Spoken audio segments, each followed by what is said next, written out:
Hey, everybody, welcome to my guest tonight. I'm your host, Jeff Revilla.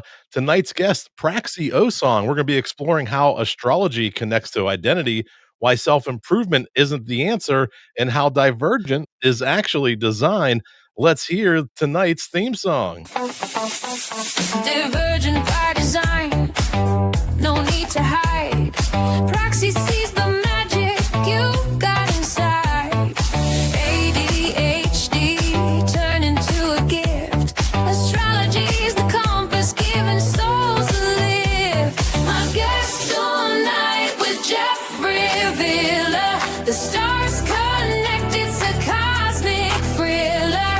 Praxie Osong's bringing light to every soul unmasked tonight. Praxie, officially welcome to the show.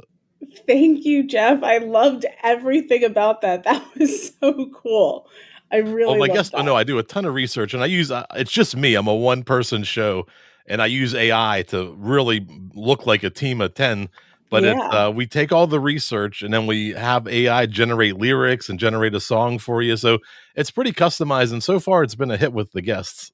That's I literally I had zero like expectations through the roof. That was fun. I loved it. Well, I hope I didn't set expectations too high because we still have about 20 more minutes to go. Awesome.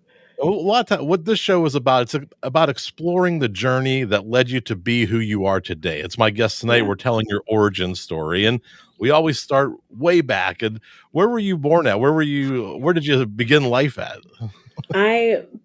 That's actually a wonderfully apt question because that's exactly a question I would ask my clients because I need to know like down to the latitude and longitude where you were born. I grew up born and raised in Columbia, Maryland, or if you know the DMV, and that's where I started. I currently live in North Carolina, but yeah, I spent my first 20 something years of life in Columbia, Maryland. And back then, I know that your diagnosis came later in life. Did you have moments as a child that maybe you felt different, or you didn't always feel like everybody else, or something different, or special? Always. Yes, I was diagnosed later in life, but my journey was inspired because of that feeling. That was a feeling that I thought maybe everyone had, and I also never shared with anyone. It was a very much an internal struggle, and that's the initial internalized shame that like really carried me through, that kind of inspired this work that I do. And as a child, do you remember maybe like seeing patterns or finding meanings in things that maybe other people didn't see? You kind of took to those types of things pretty early.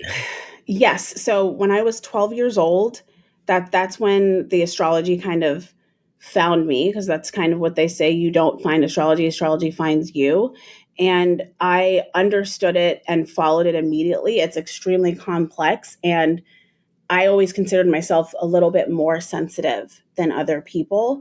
And, so I did a lot of soul searching at a young 12, trying to discover who I was. And that's kind of when I discovered astrology. I started reading, and down the rabbit hole I went, like deep. And later in life, when you do get the ADHD diagnosis, were you able to maybe reframe and look at your childhood a little bit differently now that you kind of know what's happening and what's going on? Yes. So, and I think a lot of people can identify with this. There's that relief of feeling seen, that validation in that diagnosis.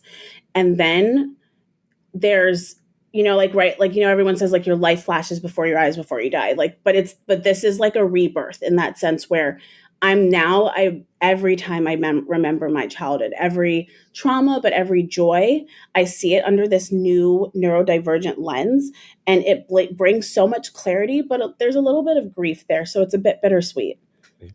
Like the explanation kind of gives liberation, right? Like, Yes. oh, okay, now Right. I see what's happening here. I see why I did that, or wondering why I just like I really struggled with homework.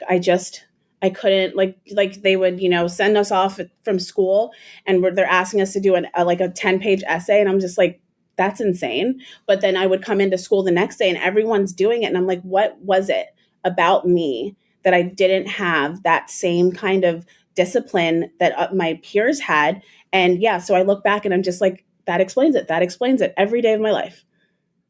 And you said it was around 12 where you found astrology about that age? And this is so embarrassing now. It was over a boy. Um,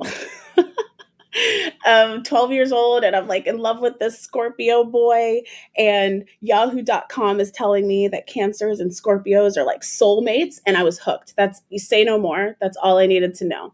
And I read about it and that's confirmed. But what really struck me was when I started to dig deeper and start looking at Cancers, which is what I am. And it talked about how sensitive they are and how emotional, and it framed it as a strength when that was something that I was already being made fun of for. I was already being criticized for all the crying that I would do from family, from peers. And I had this forum that was telling me that there was nothing wrong with how I was. And you can imagine at a really vulnerable young age, that it kind of wrapped me up in a little hug. And that's the space I wanted to live in. I wanted to live in a space where people were telling other people what is great about them. And I from 12 years on, I'm 33 now, I have not stopped digging into that and really uncovering all of that. So really this curiosity kind of led to maybe not understanding the world, but understanding how people react with each other within the world, maybe. Yes. So I also, like, as much as I love astrology, I love psychology. Psychology is one of those disciplines where, you want to go far, you want to do higher education. I would have loved to have been a psychologist, but again, I didn't have the systems in place at 18 pre-diagnosis to make it that far. I just knew I wasn't going to get to doctorate level. I just didn't have that discipline. And to me, astrology and psychology are really having a very similar conversation. And so I always tell people, astrology is just a different language and a unique way to explain very real psychological aspects that people experience. And I'm just a decoder in that sense. Yeah. You reference it as like pattern recognition and your brain's Yes. native language is. I think Yes. I'm reading direct quotes there.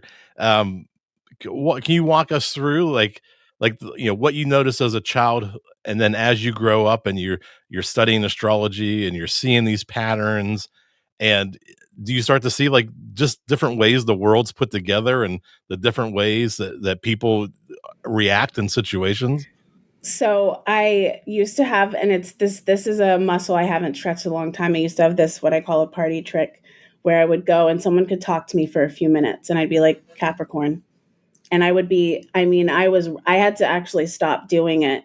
I made this one guy leave a party at college because like I think he's like, he felt like I saw right through him because I was like, yeah, you're a Scorpio. He's like, how did you know that? You would think I like read his diary. His reaction was so like visceral. He left, and I was like, okay, maybe I'm going to turn that skill off for a very long time. But yes, I when I look at it and it's this pattern recognition, I also realized that this deep dive that I did into astrology, turns out this is a special interest. People on the spectrum, people with ASD, they sometimes find a topic, and what makes it different than a hobby is that they dive into it so deeply they become almost expert level. And now when I look back on what happened to me at 12, I'm like, oh, I did that. I've taken certificate courses. I've studied under multiple teachers. I've done self-taught. My entire library bookshelf is entirely dedicated to studying this. And yes, I do see patterns. I hear people speak and I have to hold back because astrology, especially in the day to day, is a bit woo. And so I do have to hold my tongue because I'll hear people talk and I'm like, that is some Leo stuff. That is, I was like, if I've never heard anything more Virgo than my husband. He's very mercurial. He's dominated by the planet Mercury. And I'll see him do something and I'm like, oh my God, that Virgo energy is coming right through. So like it really is my way of understanding the world. And honestly, it's my way of learning how to give people grace, give myself grace, to break down and not judge immediately and look at the root cause. Why did this person do this? Where are they coming from? It is very much a humbling space to exist in my head. You say sometimes you pull back, so that you're Yeah. not overly, adding to the discussion. Do people who are close to you, do you often find maybe sometimes they pull back just because they're like, I don't know, if I don't want to say everything, if she's going to figure it out anyway. I've I've found that people, and it's like it's hit or miss, you know. I'm very tepid about it. I like want to read the room, and I will, like, the people closest to me, they know. Don't get me started, or I'm just going to go off on it. Most people that come to me and talk to me about astrology, they genuinely want to know. But if it's just an acquaintance or something like that, I try and stay quiet. I remember walking past somebody at the coffee shop 2 days ago, and he said something about being a Scorpio. And I've never turned my neck so fast. And then I was like, wait, dial it back, because I'm about to jump into that conversation. It depends. I like to see where someone else is coming from, because it is a very personal conversation, or at least the way that I approach it. This isn't the 5 reasons or the 5 signs that are going to make $1 million. That's not really what I'm doing. I want to talk about you, and that's a personal conversation. So I usually try to err on the side of caution. One of the reasons I love going back and telling these stories of who you were and how you've grown and become the person you are today is we're going to talk about Wisteria Rising, right? The Hmm. Divergent by Design Yes. astrology, and tell us what are you blending uh, in this practice? It's pretty incredible. Yeah. And this came to me again post diagnosis. So astrology was always a self reflection tool, always for validation. I always read it that way. When I was diagnosed, again, I there was this moment of being, it's bittersweet. You kind of feel like, okay, well, if I was ADHD, or if I had autism this whole time, like, what aspects of me are me, and how have I been masking, and which, like, how do I drop the mask, how do I live my like life more authentically? And so I found myself once again in a space of feeling like, who am I, how do I blend in, why am I so different? And I often look at my natal chart. I look at my husband's natal chart to sometimes ask, to figure out why he's talking to me like that, like the natal chart, while it's a static thing, it's something that you can continuously look at and reflect on. And so when I looked at it with this new neurodivergent lens, I found myself once again finding ways in my chart to validate my experience, to validate my true self, my my my nature, and what was nurtured in me, and figuring out how to pull out more of my design, so to speak, my original blueprint. This is what I want people to know, is that you were designed intentionally. And that's what this natal chart is that when you were born, when you came into this world, you were intentionally this way, and that's perfect. That's exactly how you should be. And the world shapes us, and sometimes, and a lot of times, it's to our detriment. And I want people to go back to what and who they are, because that's where they feel good, and that's where they feel safe. And it's a unique name, Wisteria Rising. Where did that come from? What influenced the name? The color purple. If and rising, essentially. So, okay, wisteria is this plant that is gorgeous and beautiful, but it's also invasive. When you plant it somewhere, you'll see it, like everyone always says, like, don't plant it if you don't want it to grow through the roof and things like that. It is persistent, and it is going to do what it's going to do. And it's going to grow up. And so when I think of that, I think of the neurodivergent experience. We are who we are, and we are absolutely always going to do what we're going to do.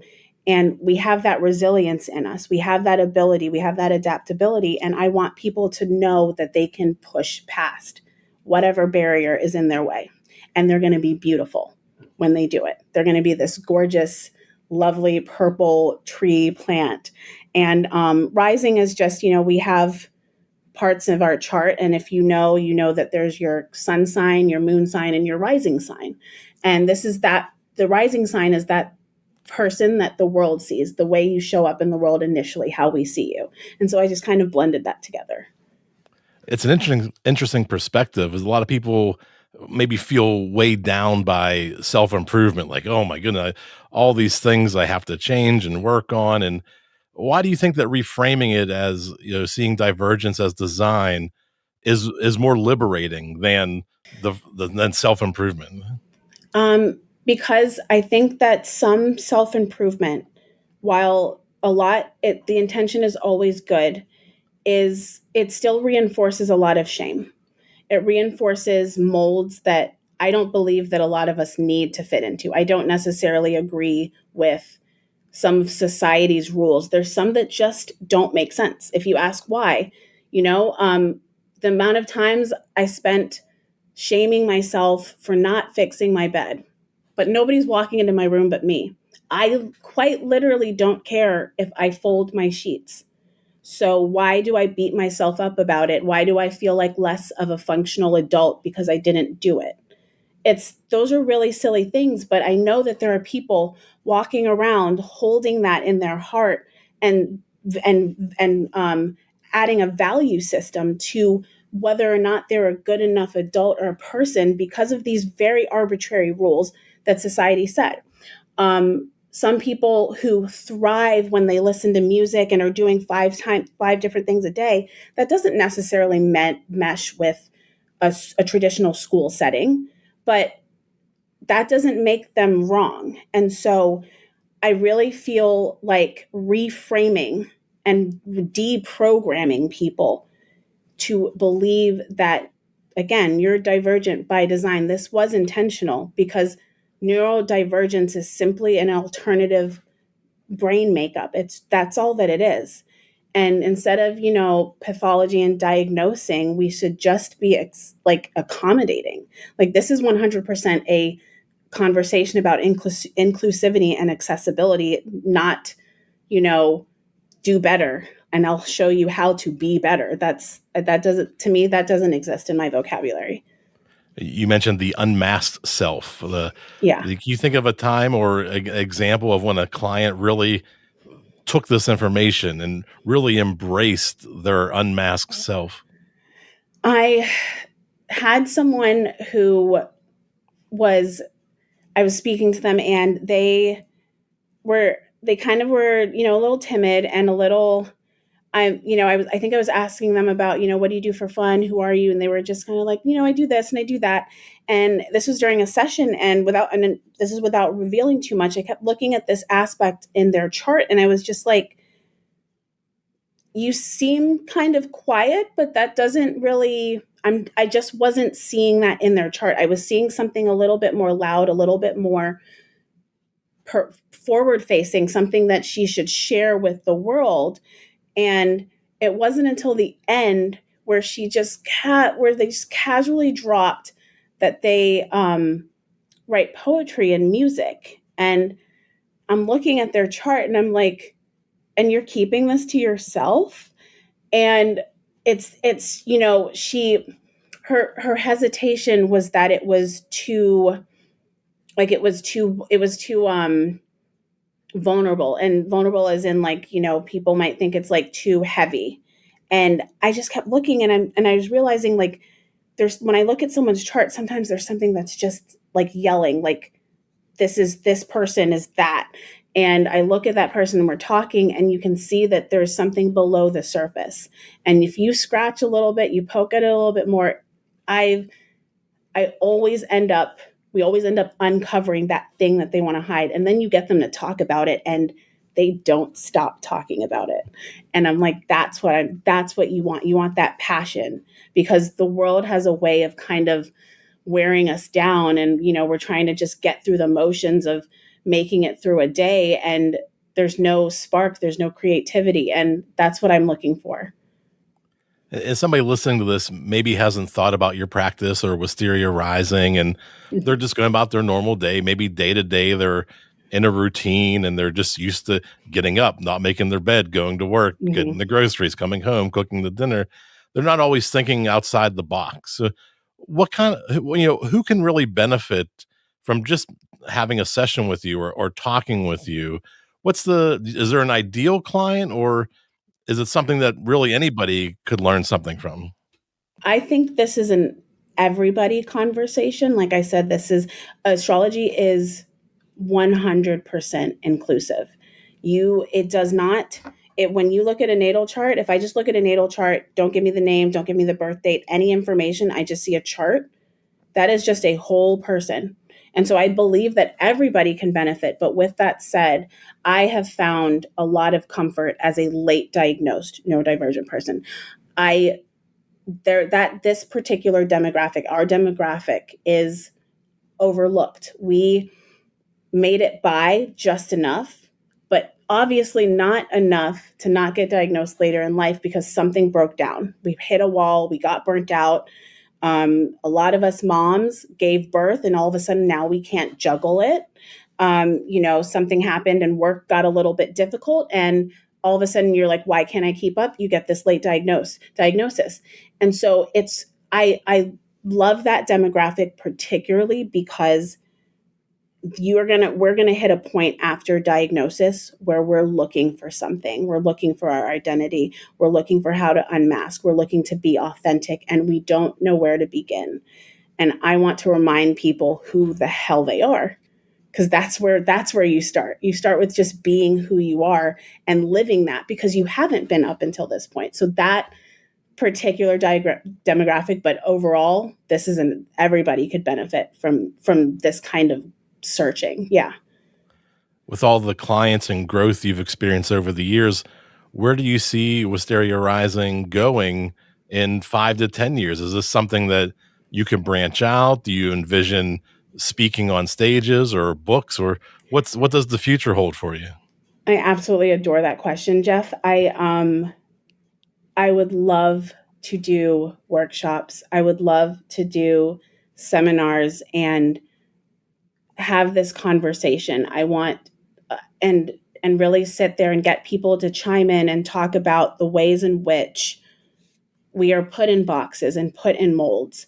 And I want this conversation to be in a mixed room, in the workplace, in schools. The amount of times I look back and I get really frustrated at teachers and counselors who should have seen my neurodivergence, and I am not I'm not a medical doctor. I have no capacity to diagnose anybody. I have self-researched and I know symptoms in myself and, this and that. And it is so obvious to me looking back at my behaviors. And I would love, and this is something that I'm studying and working on, to become a inclusivity practitioner so that I can educate people on what it is and to see the signs and how to accommodate, because this is a conversation and astrology is fun. And I think it's a really great way to get people to pay attention, because most people know their sun sign. And it's a great icebreaker to help people let their walls down. But it really does open the door to a really important conversation. And so in 5 to 10 years, I would love Divergent by Design, Wisteria Rising Co. I would love to be in a room and there are a lot of people having this conversation, because that's really all it takes to get people to think differently, change perspectives, and to open that door to getting people to feel good inside their bodies. Because we also all know that the better you feel about yourself, the better you're going to treat people around you.